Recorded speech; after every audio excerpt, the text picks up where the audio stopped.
弟兄姊妹，主內平安，主內平安係啦咁樣。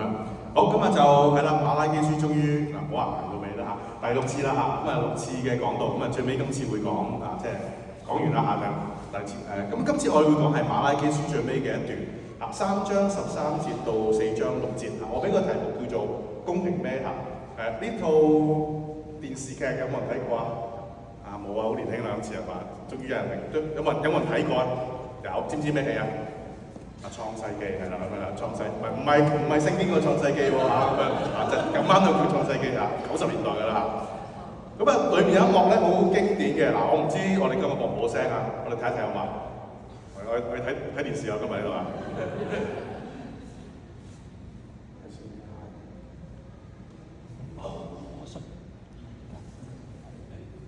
我唔係冇試過。我試過安分守己，日搏夜搏，賺佢嗰1萬幾千。我試過，但係出邊嗰班人啊，佢哋識建築識起樓咩？佢只係攞少少錢出嚟，攞少少時間，炒起個樓市就不停喺度賺大錢，咁叫公平咩？你出去問下人，是但問一個人，問下佢哋想要啲乜嘢，佢哋嘅答案好簡單。只係想要一間好普通嘅樓，點解佢哋用成世人嘅時間去供一層樓啊？因為啲有錢佬喺度玩嘢啊！越有錢就越有得玩啊！呢個世界公平咩？呢個世界公平咩？睇更多 TVB 精彩節目。係啦，俾你知道都係跟出嚟啫嘛。好嗱，所以就係公平咩係嘛？呢個世界公平咩係嘛？呢個許文彪許文彪係啦。許文彪喺呢套戲裏面質問嘅一個問題就係地產商壟斷晒即係所有嘅資本對小市民公平咩係嘛咁樣？今日我哋坐喺度即係我哋未必買樓啦不過咧我哋都好多呢個加拿大許文彪喺度係咪？我哋做點咁樣？即係我哋會問咩就係移民局公平咩係咪即係大概呢個加拿大許文彪心裏面係會即係頭先嗰番説話係會咁樣講嘅。我嘗試下演繹下許文彪個氣勢咁樣。我唔係冇試過，我嚟到多倫多，由零開始，循規蹈矩，交齊文件，等通知，等信，等電話。我試過，捱咗幾年我以為捱過去就會好㗎啦。研究清楚每一個申請 PR 嘅步驟，跟足每一個要求，因為我信咩啊？我信守規矩就會有好結果。但係你而家你睇下，等下 policy 會突然間改嘅。之前所有嘅努力我要重新嚟過。上年呢度話歡迎我哋，今年就話人太多。上年話呢個 party 可以，今年呢個 party 唔見咗。我唔係唔等得我唔係唔肯捱但係我連等乜點等我都唔知，我點捱仲有 MP 有國會議員要換咪？太激動啦嘛！唔好意思，我收翻少少係啦。有國會議員喺個議會上面同我哋問移民部長，我哋 back up 咗咁耐動輒要等10年，甚至50年，咁嚴重嘅問題，部長你會唔會有啲咩方法解決啊？部長點答有冇人知呢個移民部長嚟㗎，佢話。我啱啱上個星期6行街，突然間有對香港嚟嘅 couple 截住我佢話部長，你係部長好多謝你我本來行 Hong Kong Pathway 嘅不過至於 backlog 嘅問題好嚴重，所以我轉咗去做省提名。我而家攞到 PR 啦，好多謝你哋加拿大接受我咁樣。佢講咩即係話跟住政府嘅規矩行嘅人，原來係要被懲罰嘅。守規矩等結果。原來係錯嘅，咁樣叫公平咩？呢樣嘢好公平咩？係嘛？呢個世界公平咩？翻出嚟啦，出翻嚟啦！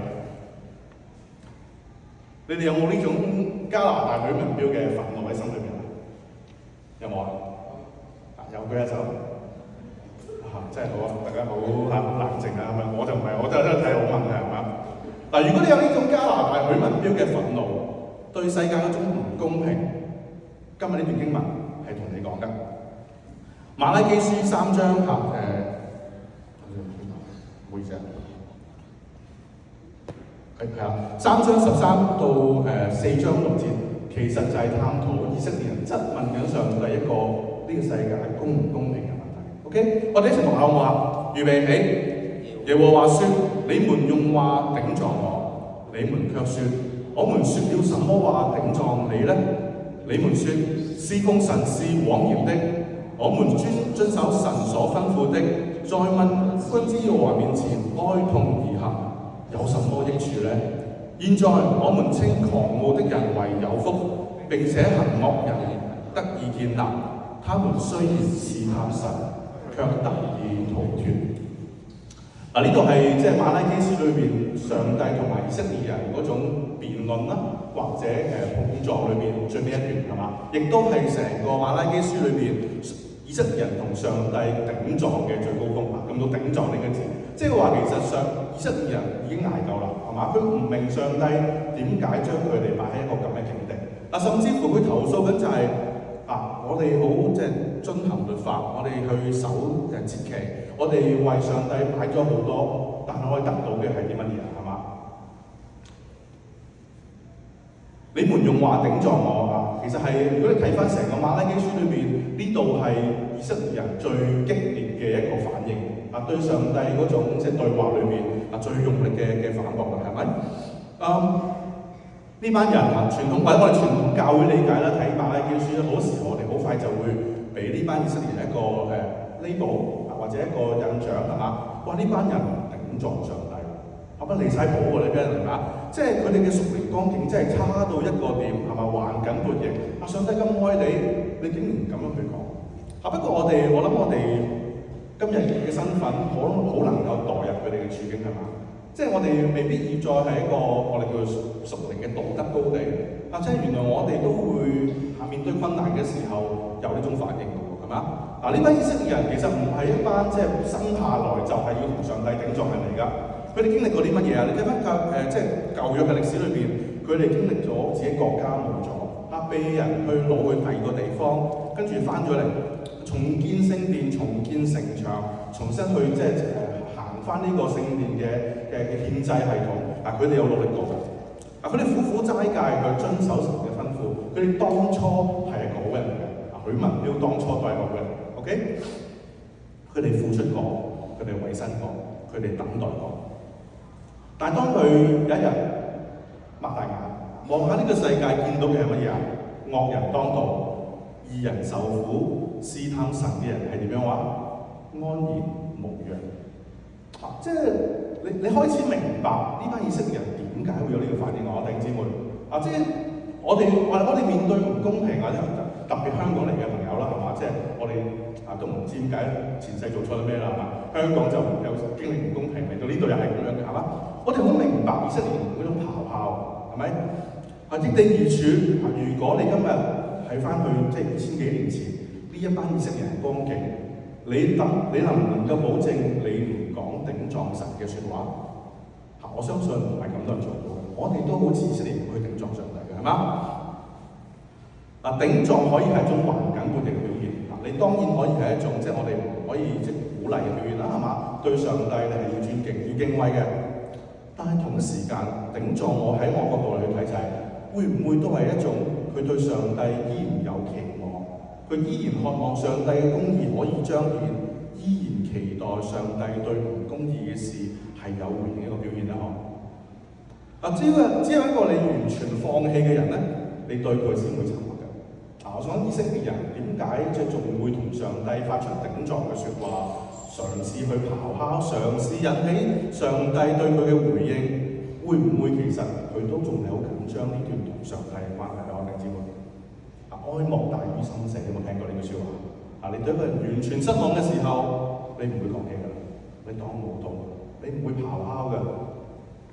或者呢班人依然在乎，或者依然相信呢位上帝係公義嘅。不過唔知點解喺佢哋嘅處境裏邊，上帝彷彿不聞不問。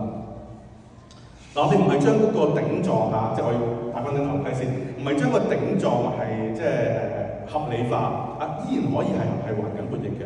不過我哋另一面睇就係原來呢班以色列人仍然喺嗰種關係嘅裏邊，希望同上帝即係伸手，希望上帝救我一明唔明白？即係有種咁樣嘅心理嘅狀態。不過神嘅回應，如果你睇馬拉基書16節，陣間會讀到㗎啦，其實係好奇怪㗎，或者好突兀我要做係嘛？上帝喺呢度唔係話哇呢班人離晒譜係嘛？講咗5次道啦係嘛？到今日你仲唔頂撞我係嘛？所以我要點啊？我要審判你，我定你罪，反駁你係嘛？咬人你。上帝你陣間睇3章16節，唔係做呢樣嘅事嘅，不是做呢樣。上帝係鏡頭突然間轉開，去聽明班人講嘢，離開呢班頂撞嘅人我哋多讀16節，好嘛？一齊讀預備起。那時敬畏耶和華的人彼此談論，耶和華側耳而聽，且有紀念冊在他面前，記錄那敬畏耶和華、思念他名的人。喂，呢度突然間15、16節係留下一句嘅啫喎，你睇聖經就係下一句嘅啫喎。上一句仲講咩啊？即係上帝仲講緊你哋頂撞我啊嘛，係嘛？即係你話我唔公平啊嘛。跟住上帝有冇記到佢講咩？有咩回應啊？冇，直接就係呢句啦。突然間就係那時敬畏耶和華嘅人彼此談論，有另一班人傾偈，上帝就聽下嗰班人講咩啦。咁原本發緊脾氣嗰班點算啊？有冇諗過呢樣嘢啊？其實我想大家嘅就係你今日係發緊脾氣嗰班嚟。上帝，你仲投訴緊上帝拍咗隻手都投訴係嘛？點解你唔關顧我係嘛？點解你唔探我啊？食飯唔預我啊？跟住拍咗隻行開，同第二人講嘢喎。你驚唔驚到嗰樣嘢？好奇怪呢個啊！當4星人就係咁樣咯喎，即係佢仲投訴緊上帝，頂撞緊上帝係嘛？上帝突然間就數字啦，去聽隔離團體、隔離小組人講嘢。咁你點啊？你覺得代表乜嘢啊？神嘅轉身代表咩啊？神嘅轉身會唔會俾你感覺就係佢唔理我啦？因為我點啊？我頂撞上帝啊嘛！我發脾氣啊，所以佢而家點啊？祝福隔離嗰啲人咯，祝福隔離嘅小組咯，唔祝福我哋啦，係咪咁咧？會唔會係咁咧？呢啲問嘅問題嚟嘅喎，你代入去即係如果你話我係指責以色列人嘅，啱啦，上帝而家讚我咁 OK 啦，你嘅聖經 OK 冇問題。但係如果頭先我嘅説法就係、原來佢哋即係原來係。你係今次係發脾氣嗰班，你發現你自己係頂撞上帝嗰班，而上帝喺16節裏面嘅反應係咁嘅時候，你有咩感覺啊？會唔會就係上帝唔理我咧？呢個係一個馬拉基書入邊我形容好特別嘅寫作手法嚟㗎。聽咗我講5次道係嘛？好多時候係上帝記唔記得第一堂講44節嘅裏面有37節係上帝自己講嘢㗎，跟住其他嘅經文就係記載咗以色列人嘅説話嘛，係咪啊？係上帝同人嘅對話嚟㗎。馬拉基先知嘅出場係好少㗎，如果你記得即係呢個作者好少將自己擺落去。3章16節突然間跳翻一個第三身嘅角度，係嘛？彷彿就係一個鏡頭嘅拉開，先知將呢個即係咁激動咁衝突嘅畫面嘅鏡頭由近嘅拉去遠嘅。原來喺個咁即係喺個圈養嘅環境裏邊，呢班人同上帝頂撞緊嘅處境下，喺隔離有一班人喺度自責，佢哋談論緊唔知談論咩啊？彼此談論。呢個時候上帝就聽呢班自責嘅人講啲乜嘢，讓讀者睇到原來喺咁激動嘅處境裏邊，有另一班人存在嘅。呢班人聖經裏邊係乜嘢話？係敬畏耶和華嘅人。OK 即係呢班敬畏耶和華人。但係同一樣嘢，你要諗下，成本馬拉基書嘅讀者係邊個嚟㗎？以色列人嚟㗎嘛，即係嗰度冇講話同外邦人傾偈，冇講話同即係外邦君王傾偈。馬拉基書 target 嘅目標就係以色列人，即係話以色列人嘅裏邊有一班係頂撞緊上帝，有一班係敬畏上帝。而家上帝就聽下呢班敬畏佢嘅人講啲乜嘢，得唔得？明白個處境會唔會轉身其實唔係一種離棄？轉身係作者想我哋見到，同係以色列人喺你面對唔公平嘅時候，除咗頂撞上帝之外，可以有另一條出路俾我，弟兄姊妹。即係馬拉基先知將呢個鏡頭拉開嘅動作，呢個文學修辭手法，會唔會讓我哋都見到喺不公義嘅裏邊，除咗控訴、除咗發脾氣之外，有另一條出路嘅。呢班敬畏上帝嘅人喺度講啲乜嘢咧？會唔會佢邀請緊呢班頂撞緊上帝嘅人嘅聖經讀者睇下另一條路係點樣？我哋一齊睇下另一條路講啲咩路。3章16節要飛出嚟，咁寫嚟先啦。3章16節嗰度講咩嘅？那時敬畏耶和華人彼此談論，有一班人就傾嘅嘢，上帝側耳而聽，側耳而聽，且有紀念冊在上帝嘅面前，記錄嗰啲敬畏耶和華、思念他名嘅人。呢個都係好特別嘅字嘅，神側耳而聽3章先講成個馬拉基書裏邊好多對話嘅係嘛？嗰啲説話如果你係上帝想唔想聽啊？記唔記得我哋查咗4章聖經㗎啦，不斷講嘅係啲咩嘢咧？係啲頂撞嘅説話啦，話佢哋藐視我啦，係嘛？記唔記得第2次講係嘛？佢藐視我嘅名啦，佢係厭煩啊！第4次嘅講道裏邊係嘛？即係你哋嘅説話令我好厭煩，記唔記得？好勞累啊！全部喺馬拉基書裏面記載嘅説話，都係一啲上帝被動唔想聽完好激心嘅説話嘅。OK， 唯獨3章16節呢度，上帝係主動控隻耳埋去聽下呢班敬畏嘅人講啲乜嘢。原來佢呢度話緊俾我哋聽，當我哋喺困難嘅裏邊，我哋談論上帝，我哋帶住疑問去傾點解我哋咁嘅處境嘅時候，當我哋帶住敬畏去問上帝嘅時候，上帝會點樣啊？會控埋嚟聽，即係佢會願意聽呢班人同樣面對困苦嘅時候有啲咩嘅需求，有咩需要安慰係嘛？主動去聽佢哋嘅説話，佢哋講嘅當然你諗下喺苦難裏面，你可唔可以讚到上帝？即係可唔可以讚你真係好啦，能夠等50年即係證明我有50年命。你唔會咁敬拜上帝，你唔會讚頌上帝㗎嘛？你靈性好極啊！你等到咁樣，你個人都癲啦係嘛？你都係會點解咧？點解上帝帶我嚟到咧？點解我要等咁耐咧？我做錯啲咩咧？你都會有問呢啲問題嘅。但係如果帶住敬畏嘅心，上帝係會聽你哋面對嘅困難，我知道係嘛？佢哋彼此談論其實就係講緊一個群體，一個對上帝敬畏嘅群體，帶住疑問嚟到上帝嘅面前，上帝係會聽嘅。上帝係會聽嘅。第二個動作同一節經文裏邊，第二個動作就係上帝紀念佢哋嘅名在紀念嗰個紀念冊上嘅啦，有本簿上帝有本簿嘅。我其實呢本唔係嗰本我哋以前小學但係好似好老好熟，小學你會寫本即係同學畢業咧會寫本咩紀念冊係嘛？萬里長城長又長我們有幾多長咁你真係啲咁嘅嘢㗎？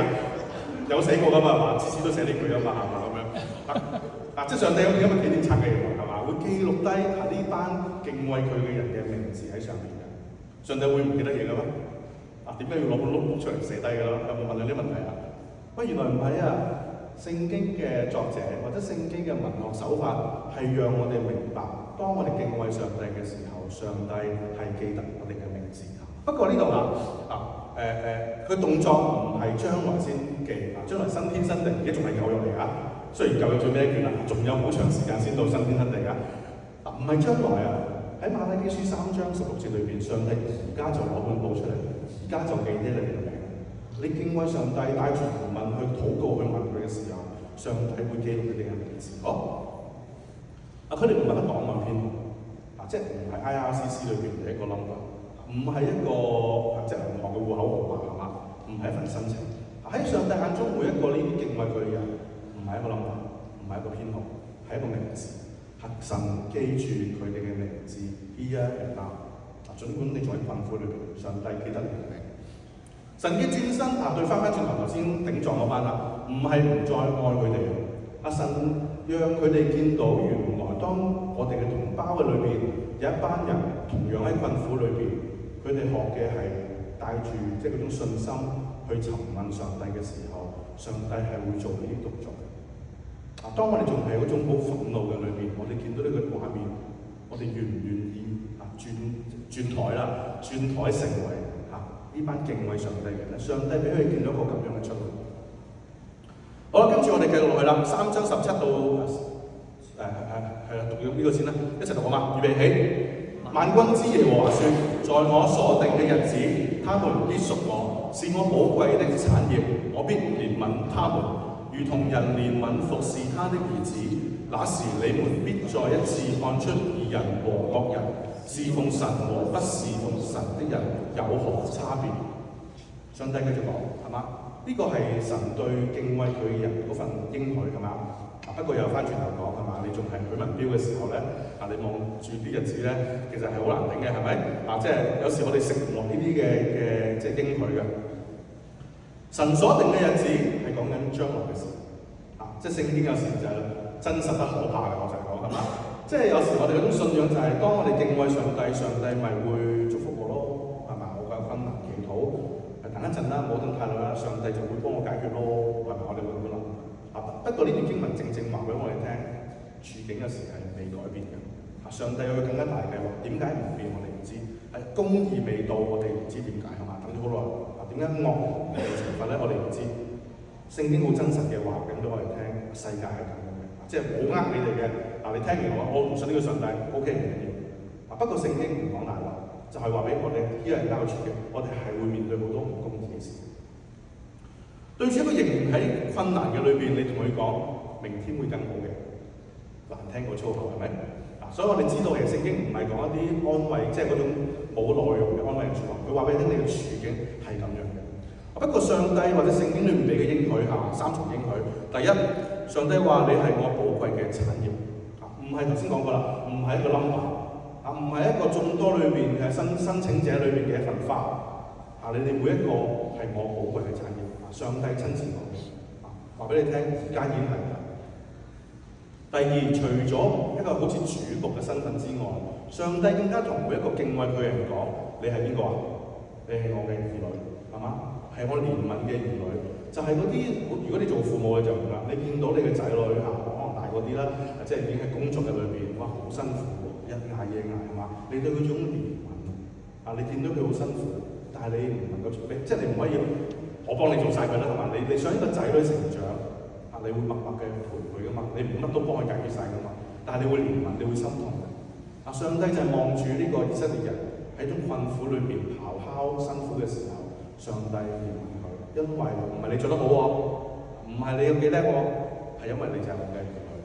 呢度更加肯定嘅就係憐憫佢嘅兒子。第三個應許就係將來總有一日，你會見到嗰種敬畏同埋唔敬畏上帝嘅人，侍奉神同埋唔侍奉神嘅分別。公義最尾係冇到嘅。呢個亦都係支撐緊我哋每一個而家仲喺唔公平、唔公義裏邊，我哋仲問緊點解惡人安然無恙嘅人，上帝俾我哋嘅答案係咪？上帝話俾我聽，公義最尾一定到。雖然我哋而家未見到，但我哋有呢個相信喺經文裏邊，即係3章尾呢邊，上帝講咗俾我聽。好，跟住4章1節嚟嘅呢度，跟住上帝就會話惡人嘅結果係點樣啦。我哋一齊講到好嘛？預備起，看啊，那日臨近，勢如燒着嘅火爐，犯狂傲的、行惡的都如碎結，在那日被燒盡，根與枝條無一存留。但是對你們敬畏我名的人，必有公義嘅太陽出現，其光線有醫治嘅能力，你們必出來跳躍如圈裏的牛犢。呢段經文嗰啲就咁睇咧，係好可怕嘅，係咪？即係嗰啲人係點樣行惡嘅都如碎結即係嗰啲木碎舊約裏邊經風一吹變為無有嗰啲人，即係你以前幾惡幾咁霸道都好，上帝嘅公義臨到，審判臨到，你就係嗰啲木灰，冇咗㗎啦。在那日被燒盡，根與枝條點樣無一存留。你做過嘅所有事，你做過所有嘅嘢，上帝會計數，然後你一啲嘢都唔會留喺呢個世界上邊。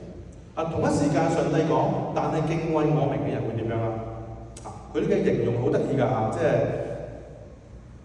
係啦，即係要講埋先，講埋啲唔公義嘅人先留咗係啦。面對以色列人領狀呢度係上帝話俾佢聽惡人嘅終局係點樣嘅，話俾呢班即係好猛震、好憤怒嘅人，呢班惡人嘅終局係點樣嘅？頭先講咗啦，呢個碎結係燒盡啦。其實對一啲面對緊唔公平嘅人，面對緊suffering嘅人，係嘛？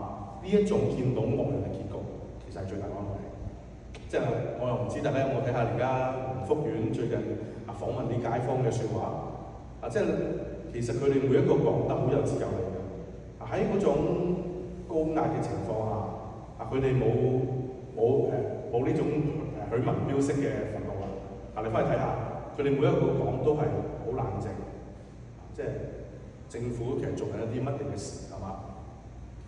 我相信當公義臨到你見到嗰班即係因為自己嘅私慾係嘛罔顧即係其他人需要嘅人受懲罰嘅時候，對呢班人係一個最大安慰。經文呢度亦都話俾我哋聽呢件事。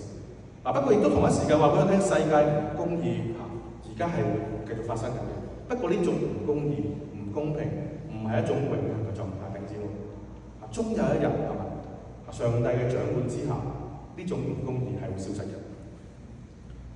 咁接講翻就係嗰啲義人嘅結局啦。頭先講咗惡人結局係咪？義人結局係點樣㗎？好得意嘅，佢呢個形容就係、好似一隻被關喺個欄裏邊好耐，牛犢即係啲牛仔啊，一細隻牛仔被關咗喺個欄裏邊好耐嘅牛仔，開閘啦，佢會點樣啊？慢慢行出嚟，好斯文嘅。你睇下細路你就知唔會㗎啦。你試下揾佢屋企3日，一開個門，嘣嗰陣就出面口啦，就係嗰種跳躍啦，係嘛？係跳出嚟嘅，好開心嘅，係嘛？終於即係有另一種即係終於世界嘅公義臨到啦，好高興，好開心係嘛？好興奮嘅。神讓依然受苦嘅人見到呢一幕，就話俾佢聽：你將來你哋都好似呢隻牛犢咁樣，你會見到一種盼望，見到嗰種興奮，得唔得？俾佢見到嗰個影像係一種盼望嚟㗎。那日經文裏邊那日臨近，在那日被燒盡，係未來嘅事。神翻嚟啦，都係冇講個問題，今日會解決嘅。你今日睇完呢篇道，你見完上帝俾個應許你，聽日你唔有啲我唔係就大家即係按呢個理性嘅估計應該唔會聽日有嘅，有都真係恭喜你啦，係嘛？真係要慶祝下啦，我哋係咪？事實就係那日係未來嘅事，係嘛？即係我哋嘅信仰唔係黃大仙式嘅信仰，有求即刻要應 ，OK？ 唔係咁樣嘅。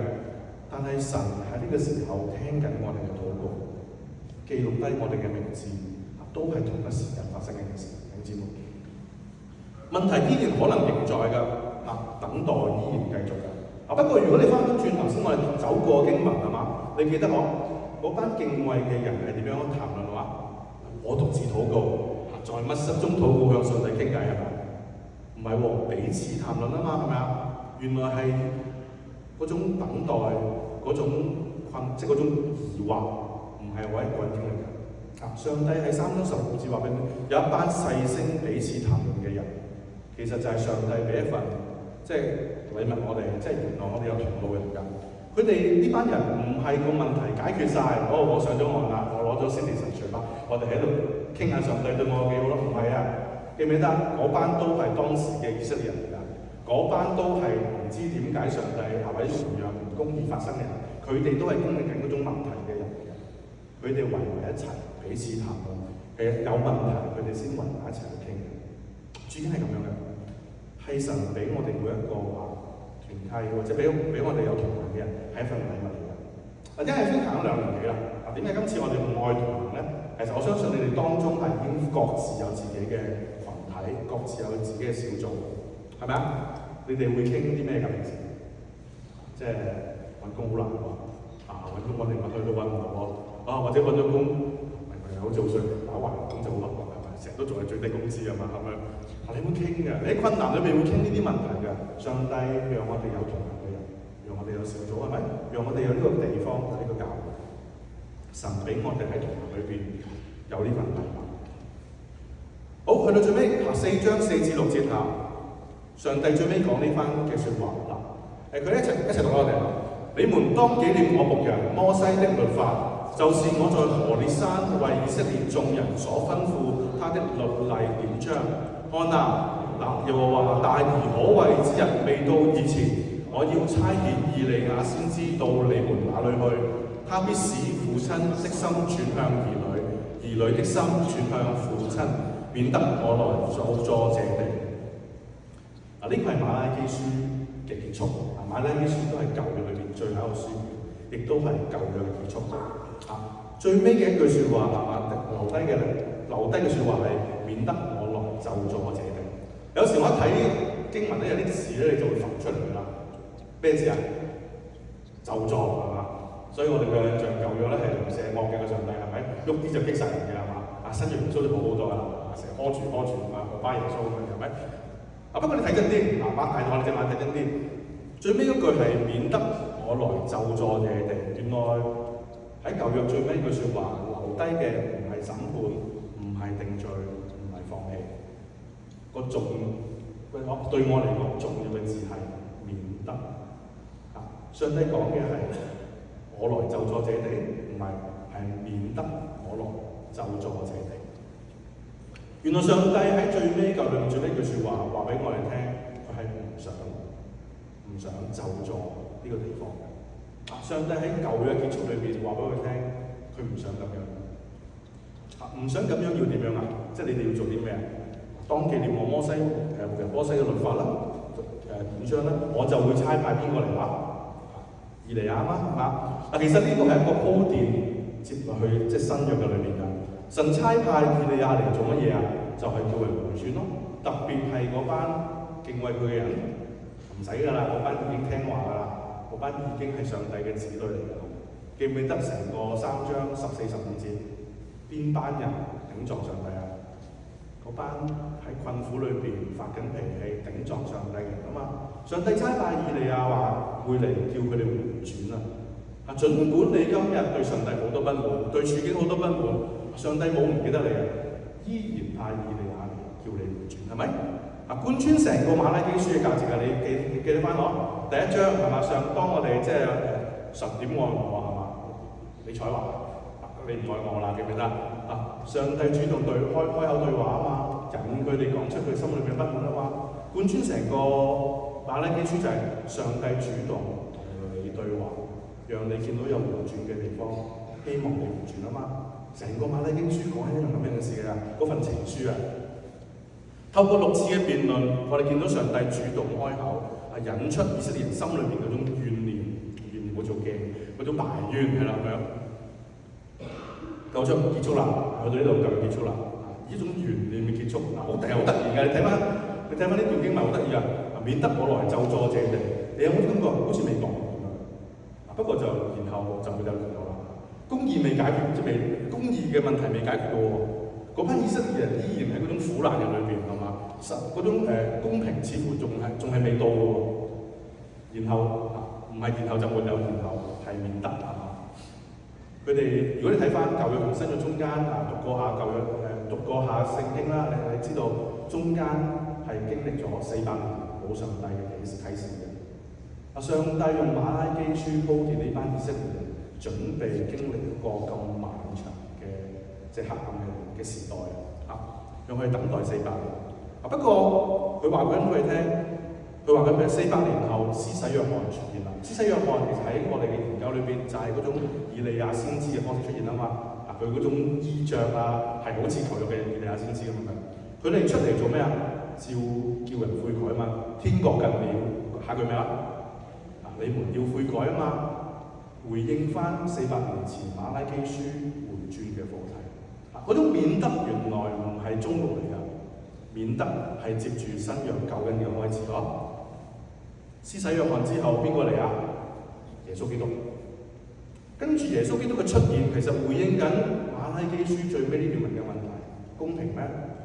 咁多惡人佢哋安然無恙，公平咩？我哋見到耶穌基督嚟，俾咗個出人意表嘅答案我哋。我哋嘅上帝唔係嗰種企喺好遠就話：嗰個係衰人嚟嘅，我宣佈佢有罪。OK？ 耶穌基督嘅方法係咩啊？親自嚟呢個世界啊嘛，係嘛？佢親自嚟釘身受死，佢係無罪之身，但係被當時最羞辱嘅刑罰釘十字架釘死咗。佢用最無辜嘅身份承擔咗嗰種最大嘅不公。我哋嘅上帝唔係嗰種口行折起衫，即係好遠處話俾佢聽呢個啱，呢個唔啱。耶穌基督係親自落嚟折起衫袖，喺我哋仲係未面對唔公義嘅事之先，佢已經親自承擔咗公義。我哋對住呢位上帝，我先有信心行佢啊嘛，因為我哋信嘅神，佢都試過唔公義，係嘛？馬拉基書嘅免得喺耶穌基督嘅身上成全咗啦，由免得到救恩。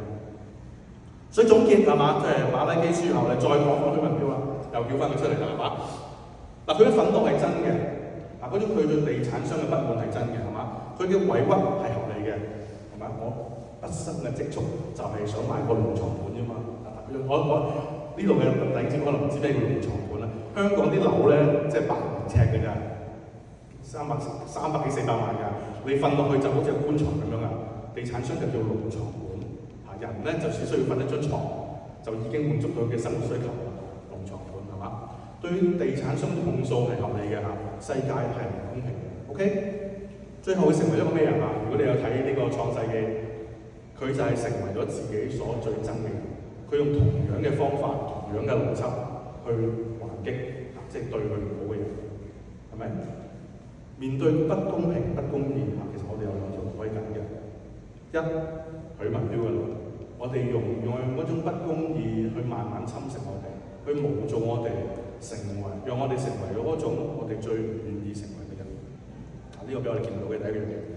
第二就係3章16節，頭先嗰班就敬畏上帝嘅人，係嘛？帶住疑問，仍然相信上帝嗰種應許，尋找同路人彼此對談，讓我哋有能力、有力量去擇善固執，好難嘅呢件事。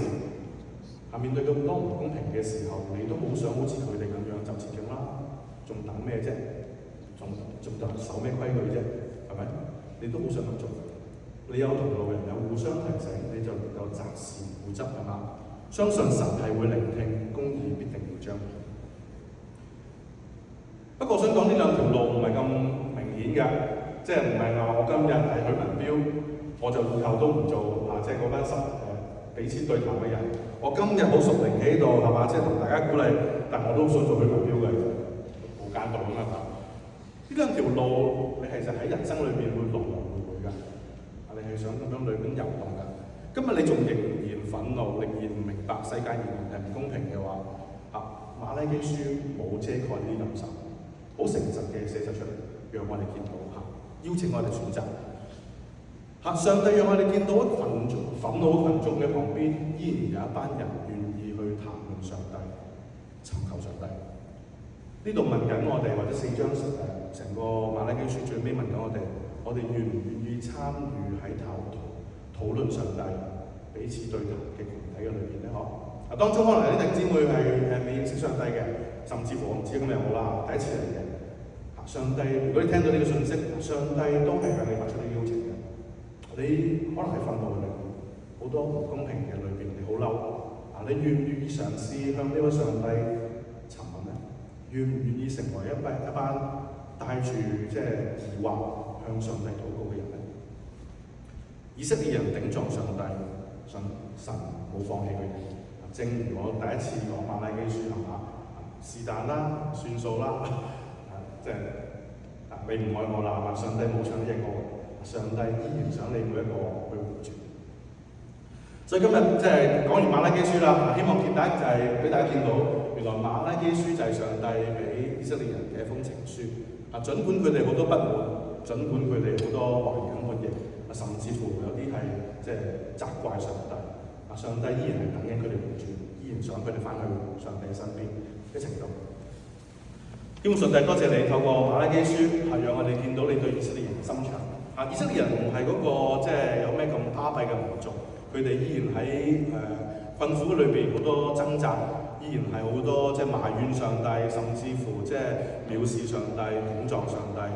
不過我哋睇完4章馬拉基書，我哋見到上帝嘅屬性就係咁願意包容，願意等佢哋回轉，願意喺你身上攞到信心、攞到力量，走出黑暗。